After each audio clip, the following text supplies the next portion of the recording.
Bonjour à toutes. Alors de plus en plus de personnes s'intéressent au minimalisme et je trouve que c'est vraiment une excellente chose. Alors dans ce podcast, on va comprendre comment devenir minimaliste.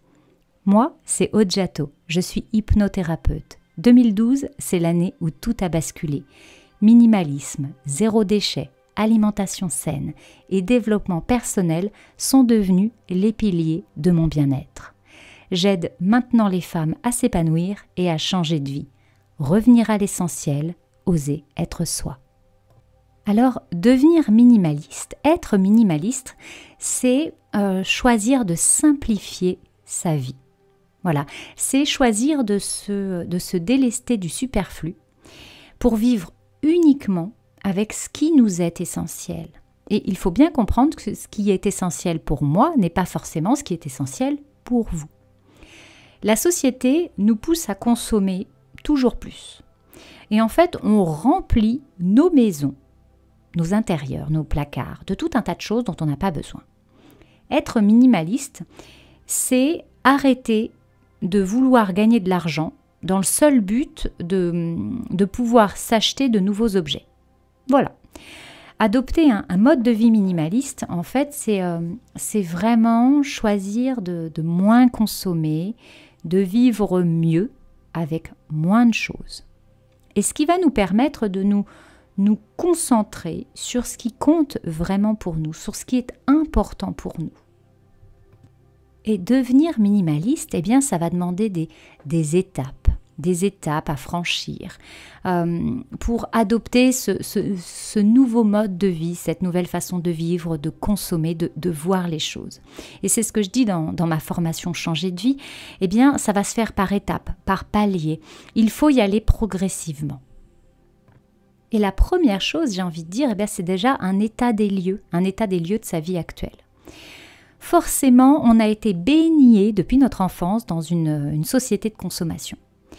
Et on est encore là-dedans aujourd'hui. Faut voir le nombre de cadeaux, par exemple, qui sont offerts à Noël pour des anniversaires. Enfin, on est dans la démesure. C'est effrayant. Vraiment, c'est effrayant. Et c'est une catastrophe pour la planète. Donc, il va falloir essayer de faire un état des lieux, de comprendre quel consommateur vous êtes. Donc, il y a différentes techniques pour ça. Et puis, comprendre aussi quelle est la place des objets dans votre vie. Est-ce que vraiment vous êtes heureux avec toutes ces possessions? Et croyez-moi, je pense que la réponse va être non. J'ai de nombreuses personnes qui sont venues me voir au cabinet pour des séances d'hypnose parce que ça n'allait pas. Et ce sont des personnes qui ont beaucoup d'argent, mais vraiment beaucoup d'argent, qui arrivaient en Porsche, voilà, qui ont vraiment beaucoup d'argent dans leur vie, mais qui sont complètement vides au final. Donc, on se rend bien compte à l'heure actuelle que de posséder tout un tas de choses, des montres de luxe, des voitures, une grande maison, etc., ça n'est pas ça qui va faire le bonheur. Et là encore, il va falloir faire attention, prendre conscience de son attachement aux objets. En fait, on a tellement été habitué à acheter des choses, on est toujours en train d'essayer d'avoir de nouvelles choses. On est dans une addiction. Notre cerveau a développé une véritable addiction. Nous devenons dépendants des objets. Et forcément, on achète un objet, on va avoir un sentiment de plénitude sur le moment quand on achète l'objet, puis après, plouf, ça va retomber. Du coup, qu'est-ce qu'on a envie de faire? On a envie de réacheter quelque chose parce qu'on va avoir ce petit bonheur à ce moment-là. Et plouf, ça va retomber. Et ainsi de suite. Donc vous vous rendez bien compte qu'on est dans un cercle vicieux. Il va falloir sortir de ce cercle-là. Et après, on a des addictions qui sont différentes. On peut être addict au sac à main, aux chaussures, à des parfums, des produits de maquillage, à une collection spécifique. Peu importe, mais on a toujours envie d'avoir plus. On a toujours envie, on recherche le bonheur par l'achat, dans l'achat compulsif, l'achat immédiat, alors que le bonheur n'est pas là. Et il va être nécessaire vraiment d'observer votre intérieur avec attention pour comprendre. Vous êtes entouré de tout un tas d'objets partout. Ouvrez vos placards de cuisine, ouvrez votre dressing, ouvrez l'endroit où vous mettez vos chaussures, vos produits de maquillage, vos bijoux. Voilà. Donc, il va falloir aller comprendre, il va falloir aller fouiller. c'est très important pour démarrer et pour devenir petit à petit minimaliste. Et bien entendu, il va falloir faire du tri. Bien entendu, il va falloir désencombrer. Ça va être des étapes. Ça va être des étapes qui petit à petit vont vous amener vers cette simplicité de vie, qui vont vous permettre de ne plus être addict, de ne plus avoir envie d'acheter tout et n'importe quoi. Vous avez des livres, bien sûr, qui peuvent vous aider. Celui de Dominique Leroux avec L'art de la simplicité, qui est un livre extraordinaire, et bien d'autres. Donc, sincèrement, il va falloir après se mettre en action. Et peut-être que ça peut vous faire peur au départ, parce qu'on se dit, mais mon Dieu, j'en ai tellement. Mais bien évidemment, on en a tous beaucoup trop. Mais croyez-moi, c'est possible. Je l'ai fait, alors vous pouvez le faire. Et peu importe le temps que ça prendra, on s'en fiche. Là encore, on est toutes différentes. Mais l'idée, c'est de vous mettre en mouvement, c'est de commencer, c'est de débuter. Voilà. Pour devenir minimaliste, il faut se poser les bonnes questions. Là encore, c'est important. Ça ne sert à rien de faire n'importe quoi. Voilà, jeter pour jeter, ça ne sert à rien. Non. Il y a des techniques, il y a des méthodes. Est-ce que vous allez vouloir commencer par une pièce, par vous attaquer à votre dressing? Voilà, c'est très important de comprendre les objets qui sont nécessaires pour vous, ceux qui ne le sont pas. Et qu'est-ce que vous allez faire de ça? Là encore, il va falloir se poser des questions par rapport à tel ou tel objet, à savoir qu'est-ce que cet objet vous renvoie. Est-ce que c'est quelque chose de positif? Est-ce que c'est quelque chose de négatif? Est-ce que vous y êtes accroché? Est-ce que ça a un enjeu, quelque chose de familial par exemple, ou pas du tout? Voilà, donc il y a vraiment tout un état d'esprit que j'aborde dans la formation Changer de vie, mais c'est important de comprendre les choses avant de les faire. Je pense que on ne naît pas minimaliste, on le devient. On est dans une société, tout du moins en France, voilà, on est tellement dans cette société de consommation, on est habitué à vivre là-dedans.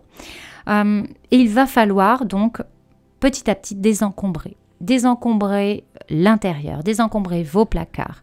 Et puis surtout, adopter ce mode de vie. Adopter ce mode de vie, c'est revoir ses habitudes de consommation. Vous ne pouvez plus consommer de la même manière. Parce que le but, ça n'est pas de désencombrer pour réencombrer après. Sinon, ça ne sert à rien. Donc ça, c'est le gros piège. Donc, il va falloir, là encore, cheminer petit à petit, comprendre vos habitudes, pourquoi j'achète ça, pourquoi j'ai envie d'acheter ça. Hein, un peu comme quand on va se ruer sur une tablette de chocolat. Pourquoi est-ce que vous avez, à un moment donné, cette pulsion ? C'est exactement ça. La consommation. Pourquoi est-ce qu'à un moment donné, vous vous promenez et vous avez voyez une petite robe ou quelque chose, un foulard, oh ben hop, je vais l'acheter. Alors que vous avez déjà 50 foulards à la maison.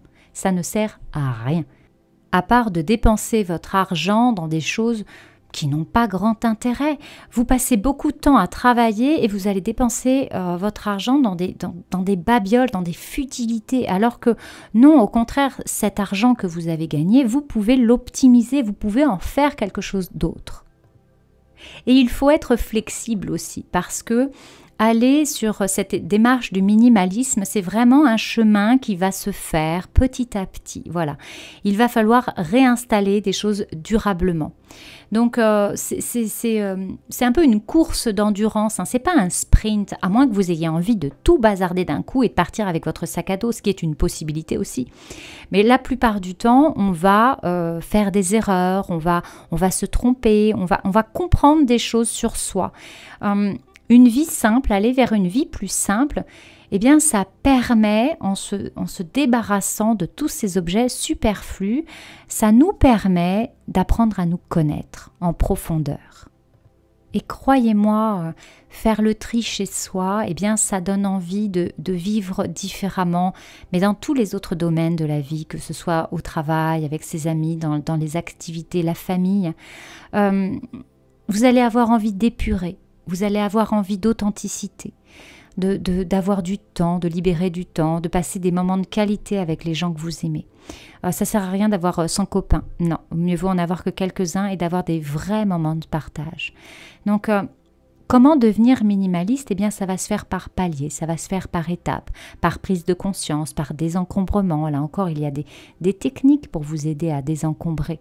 Et puis ça va vous permettre de retrouver les bonheurs, le vrai bonheur, le bonheur de l'essentiel, de choses très simples. Devenir minimaliste, être minimaliste, c'est vraiment un cheminement. J'ai même envie de dire un cheminement personnel. C'est apprendre à vous découvrir. Et vraiment, eh bien, je vous encourage à devenir et à prendre cette route, à vous défaire de cette société de consommation, parce que le bonheur n'est pas là-dedans. Non, croyez-moi, le bonheur, ce sont des choses très simples. C'est passer du temps avec votre enfant, avec vos enfants, avec votre chéri, avec vos amis.